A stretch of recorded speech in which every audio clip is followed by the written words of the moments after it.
Okay, Alexei, who do you think's going to win the boxing, Thor or Devon? I don't know much about boxing, but I hope Thor wins this clear boxing. Okay, and Thor by knockout or on points? I hope points, Okay. not knockout, Okay, because thank it's you. very hard for head. Who's going to win and how? I mean, essentially it's going to be who can last 6 3-minute rounds, maybe, unless, I don't think either is knocking the other out. So I think it's going to be just whoever can connect the most. You know, looks like he's got really good technique. He's been working on that for quite some time. But I think it's just going to be who can outlast the other. Okay, and Bobby?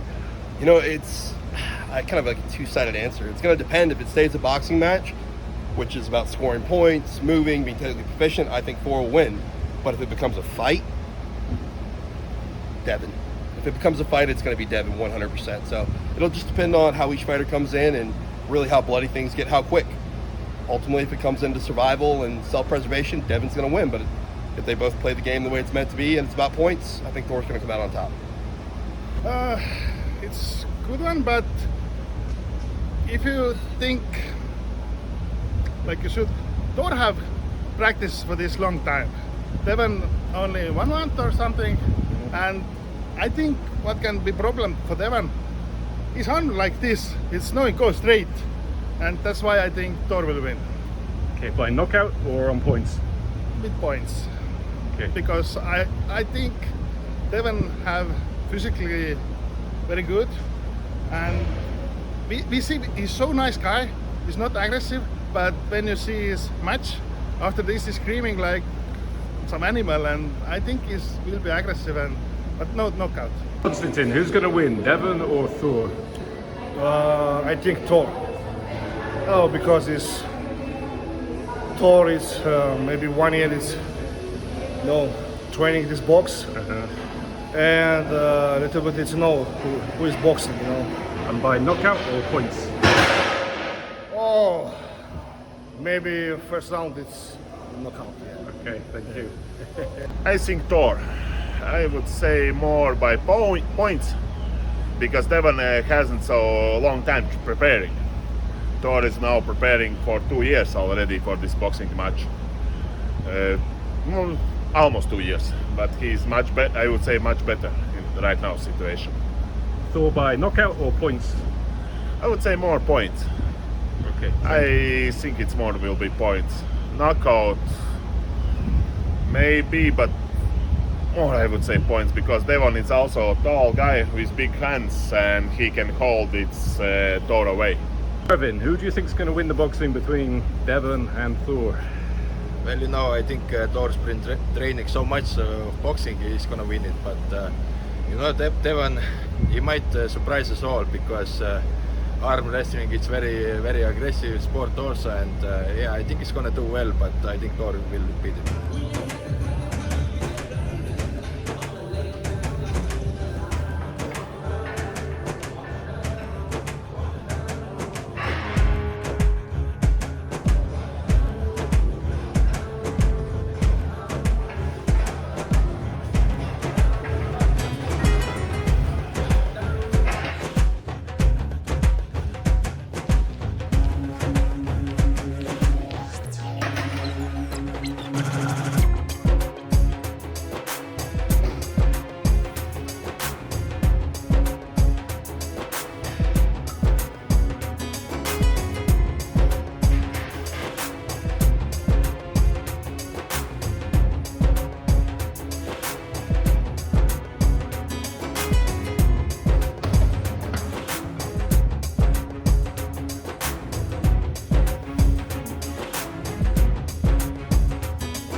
somebody after school and you're like, hey, I'm gonna fight you and we're gonna be at the parking lot afterwards. Sounds like a good idea. Except for like, and so you're nervous and anxious all day, you know, until it's at school. It's just that just drawn out for like 5 months. Yeah. Well, I had the abbreviated version. Yeah, you had the very shortened version. Yeah. So you had the longer acting. I had the. Fuck it, let's go. Yeah. I like that style, but fuck it, let's go style. Why not, right? Should be able to. Yeah. Should be able to. I mean, there's levels, right? There's definitely levels. Yeah. But I can't get enough water, dude. I know, right? You just have to sit there and just keep chugging. Yeah. That's what I've been doing all day. I keep going out to downstairs and grabbing a full bottle and just I'm like an 8 liter a day right now, which is way more than normal for me. Way more. I'm a lazy drinker. Like, I kind of have been always too. Not definitely dehydrated enough. Yeah, like whatever. Yeah. Maybe you're. Oh yeah. And in boxing, you just sweat so much. Yeah. Like it's a sweat fest. Yeah. That's my secret weapon. Yeah. Get nice and lubed up. So his punches just land. Salty. Yeah, right. Salty. Get a little sweat in his eyes. Yeah. You know? That's what I'm hoping for too. Have you guys studied fight videos, like famous boxers from the past? Yeah, for sure. Yeah. Since and who in particular? Anyone? I really like Triple G and Canelo, but I watch all of them. Yeah, all of the guys. Yes. Okay. Kind of bounce around. There was one guy I was watching, like I just, watched obviously the famous guys. Yeah. Tyson. Yeah, Tyson. Tyson was my favorite. Oh, mine too. But I mean, I watched, there was this one guy really interesting, and I'm forgetting his name. He's like they call him like a drunken master. He like moves really weird. He like starts to dance. And, Tyson Fury, or not? Not Tyson Fury. He moves a lot like Tyson Fury, but he's looks like a middleweight black dude. He bounces. Roy Jones? Roy Jones? No, Roy Jones is awesome too, but this guy is like less well heard of. They call him the Drunken Master. I was watching his highlight. He's like, it's just the weirdest fakes. He's like, come in. He's like so. I feel like he's like 4 steps ahead of the person. Like, it's really like when I've been watching, it's one of the most unique styles that I saw. But are you drawn to any particular boxers? Like you feel like you're a Triple G type fighter, or you feel like this or not? I think I'm so novice. I don't like. I want to emulate someone, but then I watch myself and I'm like, I don't look like anybody. I look like a guy who doesn't know how to box. That's what I look like. I feel the same way. Like, I mean, I would love to pick one of these guys, but I'm nowhere near that. I'm just trying to master the basics. I mean, it's inspiring to watch these guys. Like, I was watching Canelo the other day, the fight where he broke the dude's face. Yeah, the last one. Billy Joe Saunders is ice hockey. It was a great fight. Up until that point, it looked like it could almost go either way, and then he broke the dude's face, and he knew it, and he's like, But I mean, watching the fight, like Canelo's left hand, it's like he's gonna do something. It's like something's gonna, but you have no idea. It can hit you from here to here. It's like, it's like he cocks that thing, and you got no idea where it's gonna hit. It seems like, I don't know, like, I mean, the speed at which it's going from here to the guy's face or his body or his shoulder or wherever, it's like. That's my thing. My appreciation for the sport, for those top level guys, has only just drastically increased, because when you watch a boxing match as someone who's never done it, you're like, oh, that doesn't look that hard. Then you start to do it, you're like, oh my, they make it look so easy and so fluid.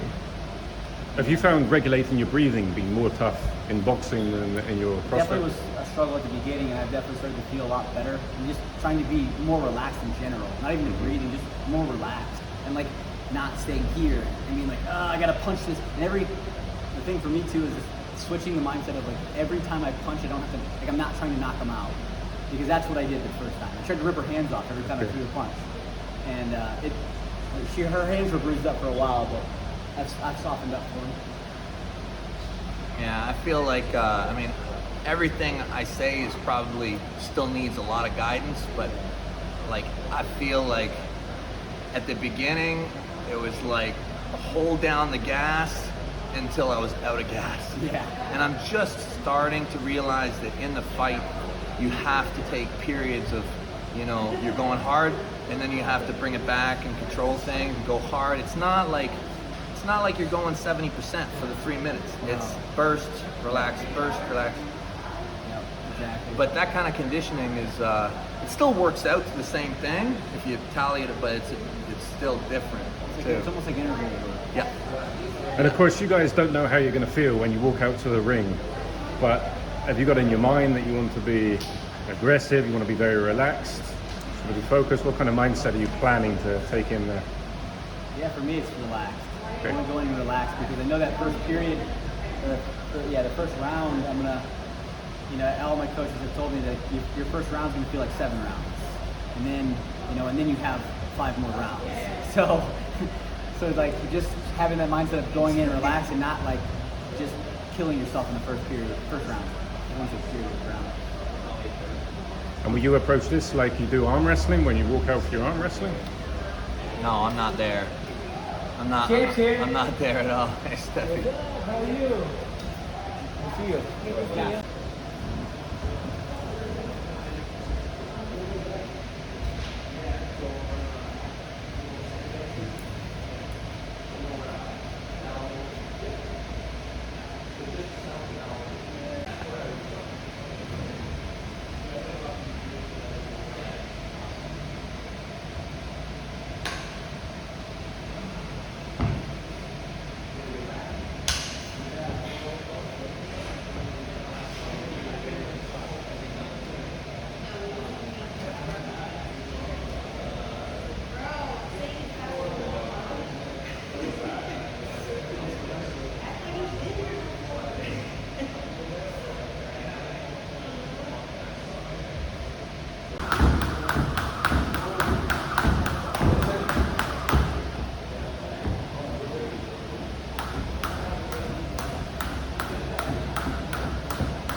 I'm here with Zach, who's the sparring partner and trainer of Devon Larratt. So he's just going to explain to you guys how this has come about, that he was put together with Devon, and what the process has been that they've been working on since you started with him. Yeah, exactly. So when Devon came to Montreal, he started with Firas Sahabi at TriStar Gym.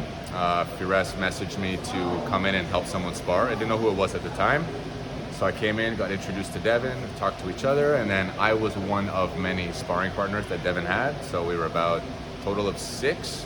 The ones that were sparring with him the most was me and 2 other guys, Javad and Mustafa. Those guys are more 6'3", kind of 280 pounders, so they more resemble as close to Thor as possible in weight size. And then I'm just the lighter weight, I'm about like 215, 220, but giving Devon a different type of sparring partner, more speed, more agility, more cardio, which is something that definitely that's what he needed to work on the most.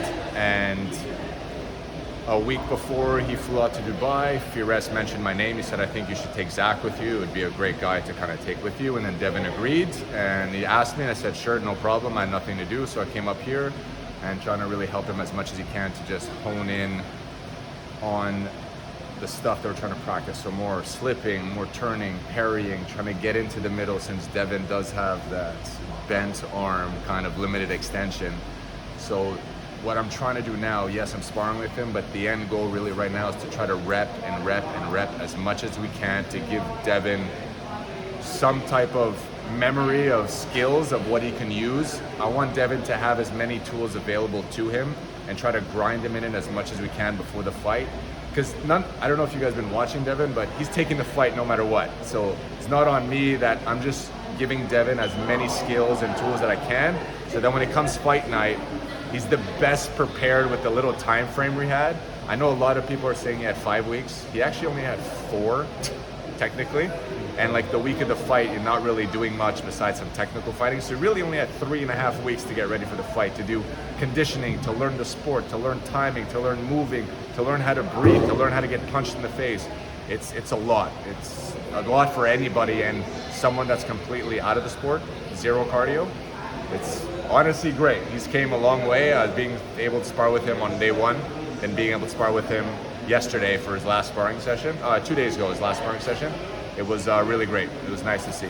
And as a client, how coachable is he? Has his time in the military helped that? He's really good. He listens, man. He listens, and what's great about it is he knows that if he had more time, it would have been that much better, because he knows that he just has to drill it as much as we can.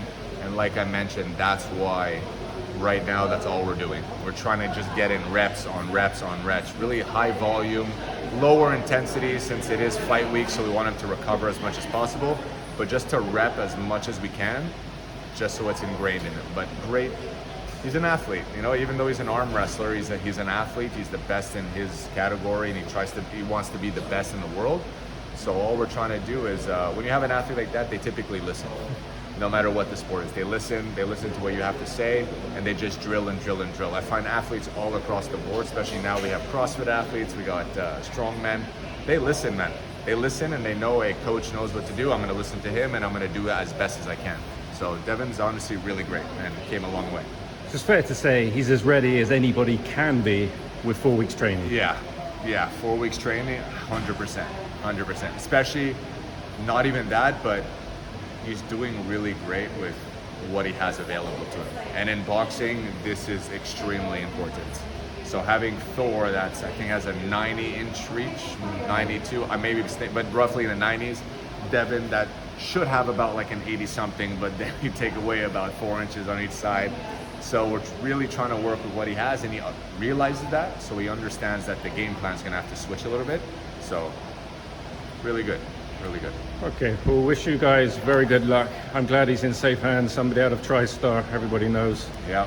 Anyone that comes from there is a decent coach, so he's in safe hands. Yes. Okay, thank you, Zach. See you guys. Please subscribe to Rhodes Sport on YouTube.